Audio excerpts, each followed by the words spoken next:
So my name is Jack Stone. I'm from an organisation called B1 Third Neighbourhood Honey. Focuses on the educational side and the practical side of inner city and urban beekeeping.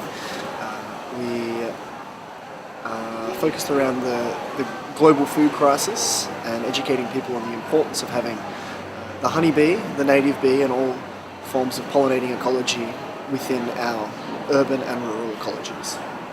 Great. And what led you to pursue this interest in urban agriculture and even the focus on honey in particular and beekeeping? Well, the idea came about from a whole bunch of research. When I was looking for something to do, I really wanted to be involved in a horticultural sense, in an agricultural sense somehow. And arriving back from 4 years overseas, just after school, I was gasping for some new ground to be broken in a sense.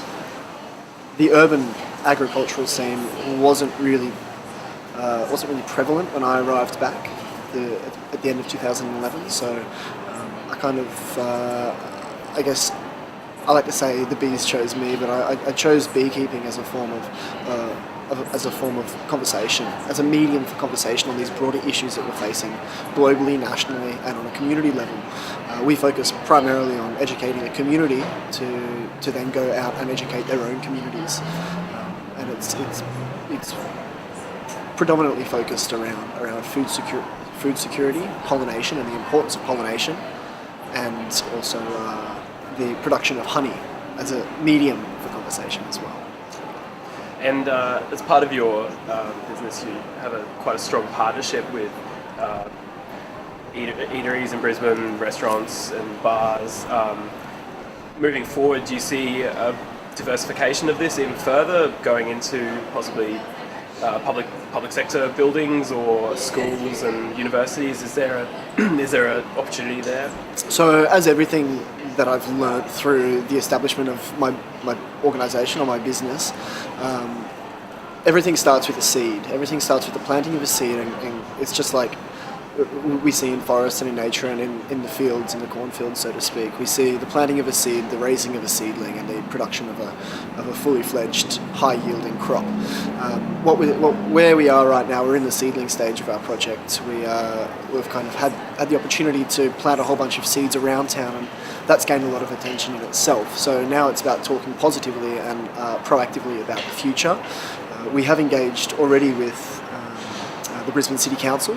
So in terms of the public sector, we are definitely interested in exploring that, but more not specifically around installing beehives and producing honey, but more around the conversation that we should be talking about on a broader scale, which is how we're going to feed a nation in 10, 20, 40, 80 to 100 years to come, and what steps we can take now, what steps we can ensure now are in place to provide that future for our future generations.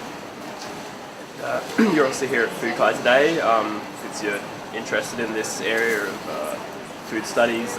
Is there any particular area or anything you've heard today that you would like to pursue further, or you'd like to see pursued further? Yeah, definitely. The session yesterday with Marquetta was exceptionally interesting. We explored the idea of, mapping and graphing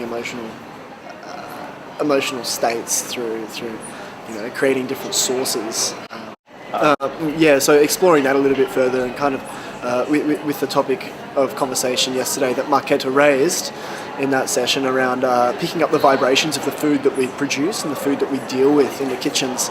Really looking forward to exploring how to translate the vibration of the beehive into an understandable language for us humans, which is definitely something that we're going to explore, the two of us.